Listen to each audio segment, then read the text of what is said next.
Akwụkwọ mbụ nke ndị eze, isi nke 4. Eze bụ Solomọn wee bụrụ eze Izrel niile.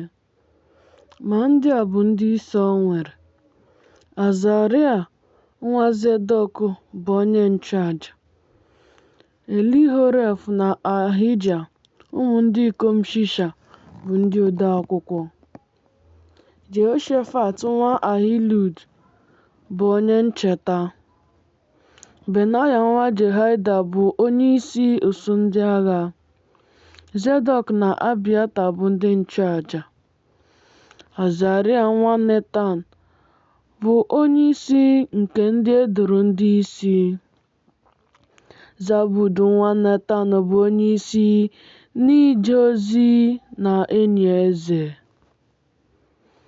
Ahisha bụ onyeisi ụlọ eze; Adoniram nwa Abda bụ onyeisi usuu ndị na-efe ofufe. Solomọn nwekwara ndị ikom 12 e doro ndị isi Izrel niile, ndị na-azụ eze n'ụlọ ya. Nwoke ọbụla n'ime ha nwe ịzụ eze 1 ọnwa n'afọ. Ndị a bụkwa aha ha: Ben-Hua n'ugwu Ifrem, Ben-Deka n'ime Makaz, na n'ime Shaalbim, na Bet-Shemesh, na Ilom-Bet-Anan, Ben-Hesed na Rubot. Ya nwere Soko na ala Hefa niile, Ben-Abinadab n'ebe niile dị elu nke Doa. Tafat nwa Solomọn ka o nwere na nwunye: Baana nwa Ahilud n'ime Teanak na Megido, na Bet-Shan niile nke dị n'akụkụ Zaretan n'okpuru Jezreel, site na Bet-Shan ruo Ebel-Mehola, ruo ofe Jokman. Ben-Geba n'ime Ramot Gilead. Ya nwere Havot nke Jaya nwa Manase nke dị na Gilead. Ya nwere akụkụ Agob nke dị na Bet-Shan, ọgụ obodo ukwu 3 nke nwere mgbidi na mkpọrọ ọla. Ahinadab nwa Ido n'ime Mahanaim. Ahimaz n'ime Naftali, onye a lụkwara Bazmat nwa Solomọn na nwunye. Baana nwa Hushai na Asha na Bealot. Jehoshafat nwa Parua n'Isaka. Shimei nwa Ela n'ime Benjamin. Gebea nwa Uri n'ala Gilead, bụ ala Saịhọn eze ndị Amọrait na nke Ọg bụ eze Bashan, ma naanị ya bụ onye e doro onyeisi nke dị n'ala ahụ. Juda na Izrel dị ọtụtụ dị ka aja nke dị n'akụkụ oke osimiri, na-aba ụba, na-eri ihe, na-aṅụkwa ihe ọṅụṅụ, na-aṅụrịkwa ọṅụ.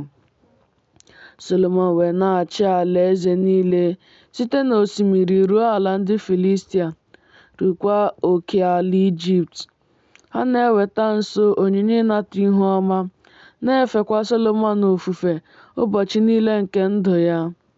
Ihe oriri Solomọn nke dịrị otu ụbọchị bụkwa ọgụ ọtụtụ ọka na iri nke ụtụ ọka flọ, na ọgụ ọtụtụ ọka 3 na ụtụ ọka, ehi iri mara abụba, na ọgụ ehi site n'ebe a na-azụ anụ, na ọgụ atụrụ 5 na-agụghị ele, na mgbada, na ọgbọ mmiri, na ọkụkọ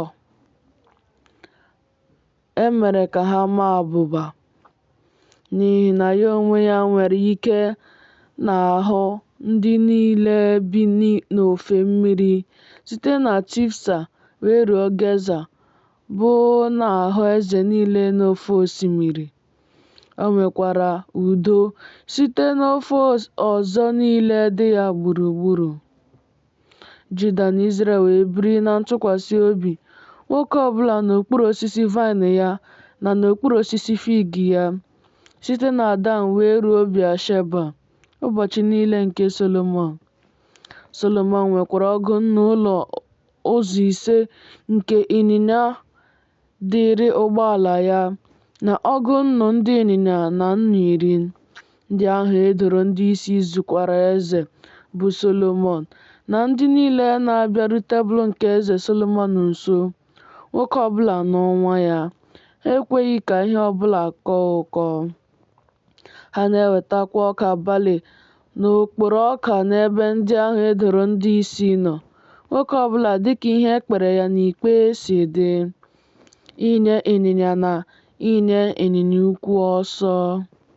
Chineke nyekwara Solomọn amamihe na nghọta hiri nne nke ukwuu, na obi sara mbara dịka aja nke dị n'ụsọ oke osimiri. Amamihe Solomọn wee baa ụba karịa amamihe ụmụ ihu anyanwụ niile, karịkwa amamihe Ijipt niile. O wee mara ihe karịa mmadụ niile, karịa Itan onye Ezrahite na Heman na Kalkol na Dada, bụ ụmụ ndị ikom Mahol.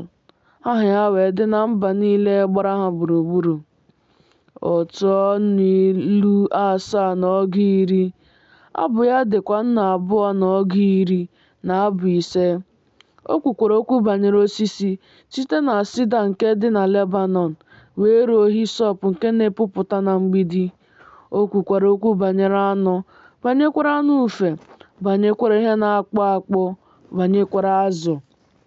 Ha wee si na ndị niile bịa ịnụ amamihe Solomọn, si n'eze niile nke ụwa bụ ndị nụrụ amamihe ya.